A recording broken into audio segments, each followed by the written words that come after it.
Merci de l'opportunité que vous me donnez pour me présenter. Je suis M. Midanana Franck Michael, responsable du complexe sportif d'Olembe, le coordonnateur général, parce qu'en réalité, ici, nous sommes connus sous l'appellation de coordonnateur général du complexe sportif d'Olembe.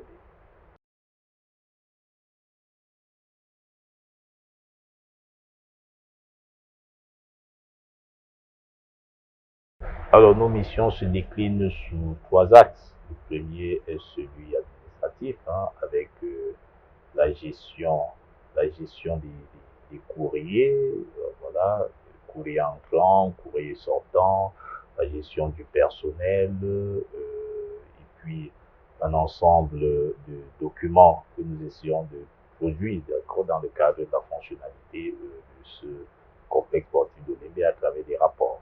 Bon, le deuxième axe de notre intervention concerne, n'est-ce pas, le volet technique. Vous savez, quand on a une infrastructure comme celle-ci, les gens ou alors le commun du mortel ne voit que la coque, qui est d'ailleurs très belle, hein, c'est une très belle infrastructure, qui ne voit que la coque, mais en réalité, au-delà de cette coque-là, nous avons toute une batterie, n'est-ce pas, technique ou technologique qui doit également fonctionner. C'est pour cela que sur le plan technique, il faut veiller à la fonctionnalité, n'est-ce pas, de ces différents lots technologiques.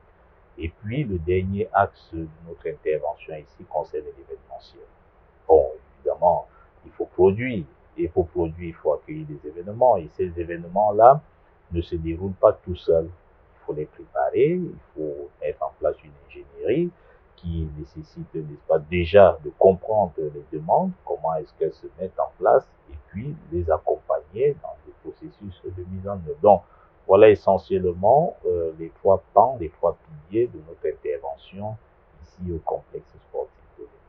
Sportif, oui, puisque nous sommes dans une infrastructure sportive qui a une vocation essentiellement sportive, mais l'ingénierie de son excellence Paul Biya a bien voulu, n'est-ce pas, qu'au-delà du sport, et c'est en cela, n'est-ce pas, que ces infrastructures sont assez particulières, elles sont uniques en leur genre, au-delà du sport, que nous accueillons tout ce qui est manifestation socioculturelle. Alors, ça peut être des mariages, ça peut être des anniversaires, ça peut même être des tenues de conseils d'administration ou diverses conférences, et cela, nous les accueillons ici sur place, nous avons la capacité de les accueillir et nous savons les accueillir ici au complexe sportif de l'État. Donc, vocation sportive, oui, mais pas seulement, parce que nous avons aussi, n'est-ce pas, le côté socio-culturel qui est mis en valeur.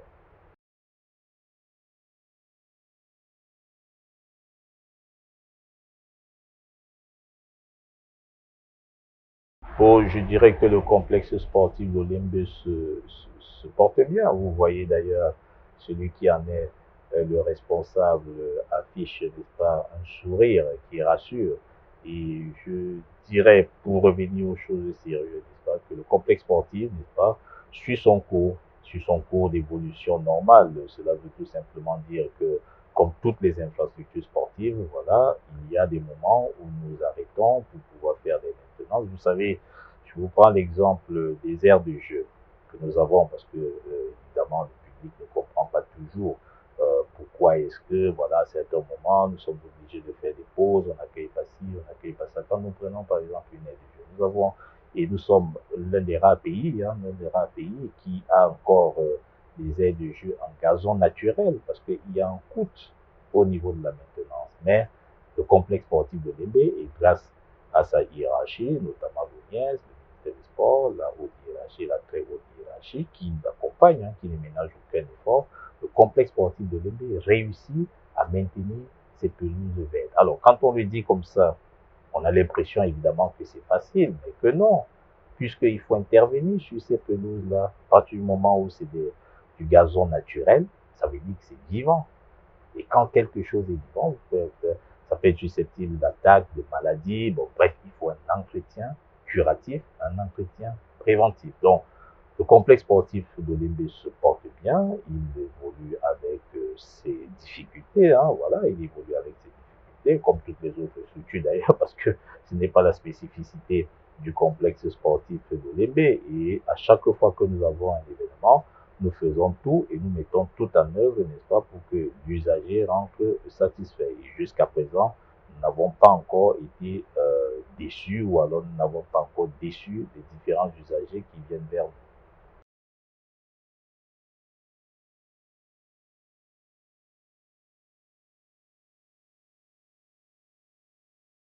Oh, ben, vous savez, c'est une question d'organisation. Après, maintenant, quand on dit le coordonnateur général, cela veut dire quoi? Cela veut dire que le coordonnateur a toute une technostructure. Il y a des collaborateurs qui travaillent dans les différents segments. Vous avez par exemple la section des affaires administratives et financières où nous avons un responsable qui est à sa tête et qui a toute une équipe avec des chefs d'unité, unité des affaires administratives, unité des affaires financières et des cadres qui accompagnent, n'est-ce pas, ce travail-là. Donc, nous sommes là vraiment en tant que manager. Nous encadrons ces équipes-là, nous donnons des orientations, nous surveillons, et puis voilà, on se rassure, n'est-ce pas, que les objectifs fixés par la hiérarchie sont atteints. Donc, de ce point de vue, pour nous, il n'y a pas de problème, puisque l'enseignement également, on ne va pas enseigner chaque jour. Non, nous avons un calendrier qui nous est donné en fonction de ce calendrier-là. Voilà, nous essayons, n'est-ce pas, d'atteindre également les objectifs qui sont ceux de l'enseignement. Et de l'autre côté, nous avons un pan qui concerne la recherche. Donc, nous réussissons toujours à trouver un moment, voilà, pour faire des recherches à titre personnel, pour pouvoir, n'est-ce pas, non seulement satisfaire les étudiants dans le cadre de l'enseignement, mais aussi le complexe sportif de l'EB, parce que voyez-vous, parfois, il y a éminemment des décisions qui peuvent avoir un caractère pas forcément technique, mais peut-être plus politique.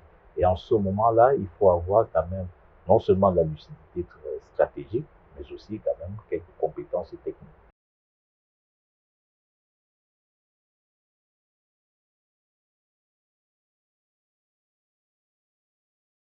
Oh, la particularité d'entrée de jeu, c'est déjà sa couverture. Quand vous entrez dans ce joyau, vous allez voir qu'il y a un revêtement extérieur qu'on ne retrouve nulle part ailleurs. Un revêtement extérieur qu'on ne retrouve nulle part ailleurs, qui est fait avec des éléments décoratifs singuliers que nous appelons affectueusement des écailles de pangolin. Ben, rassurez-vous, nous ne tuons pas les pangolins et nous récupérons les écailles, non.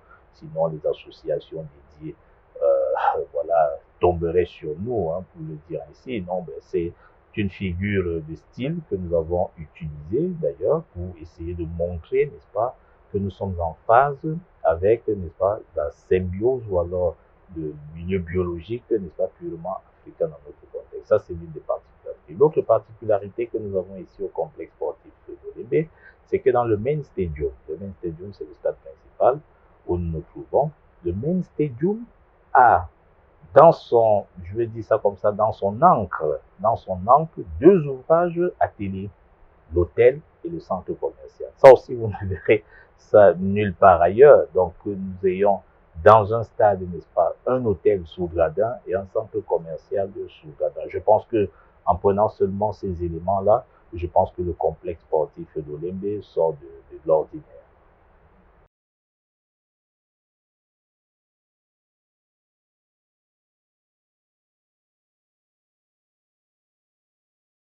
Alors, si j'ai quelque chose à dire à ce public qui est encore dubitatif, c'est tout simplement de se rapprocher de l'Office national des infrastructures et des équipements sportifs parce que cet organe ou cette institution a bien voulu, a eu la lumineuse idée d'organiser chaque année, nous disons bien chaque année, des moments, des temps où les portes sont ouvertes à qui veut. Les portes sont ouvertes vraiment à qui veut. Cela veut dire quoi? Cela veut dire qu'elle organise des journées portes ouvertes. Vous avez eu, si vous avez suivi un peu l'actualité durant l'année 2025, il y a eu la journée du 6 avril, à l'occasion de la journée internationale du sport au service du développement et de la paix, où Olembe a ouvert ses portes au public, et ça vraiment, aucun espace n'a été ménagé. Donc, on pouvait se rendre à l'hôtel, le fameux hôtel, on pouvait se rendre au centre commercial, vraiment à sa guise. Bon, nous avons repris le même exercice, cette fois-là sur 3 jours, pendant le week-end du 15 août, toujours en 2025, et je pense que Olembe a montré tout ce qu'il pouvait montrer sans vraiment rien cacher au public camerounais. Bon, l'exercice est en train d'être répété du côté de Douala, du côté de Japoma, parce que l'Office national des infrastructures et des équipements sportifs n'a pas que le complexe sportif d'Olembe, il y a aussi le complexe sportif de Japoma, il y a les terrains à Bipanda, il y a Limé, il y a Garoua, il y a Bafoussam. Donc, toutes les aires culturelles du Cameroun, toutes les 4 aires culturelles du Cameroun, qui possèdent des infrastructures sportives de qualité, de grande envergure, voilà, seront visitées par le public. Donc, rien n'est à cacher. Donc, quand nous annonçons que au Limbe, nous avons un hôtel sous gradin, ben, c'est pas de la fiction, c'est une réalité.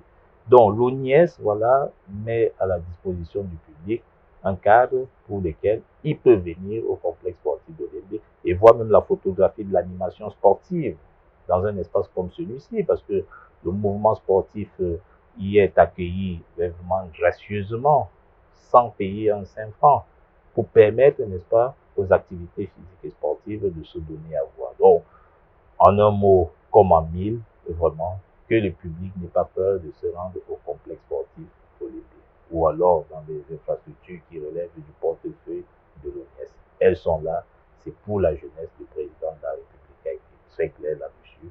C'est fait pour la jeunesse camerounaise, voire même africaine.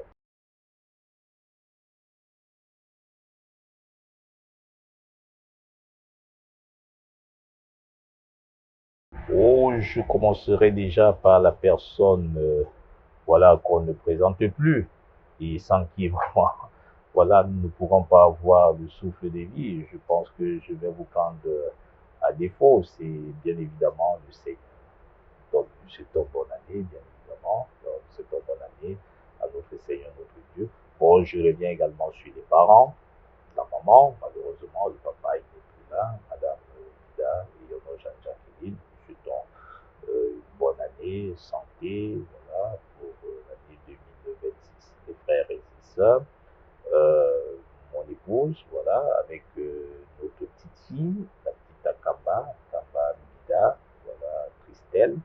Nous souhaitons bonne année à tous ceux qui nous sont chers. Hein. Bonne année à notre hiérarchie, monsieur le ministre des Sports, monsieur l'administrateur de l'Office national des infrastructures et des équipements sportifs, l'administrateur adjoint, le président du comité d'orientation. Bref, bonne année vraiment à tout le monde et nous souhaitons que 2026 soit vraiment une année de grande réalisation.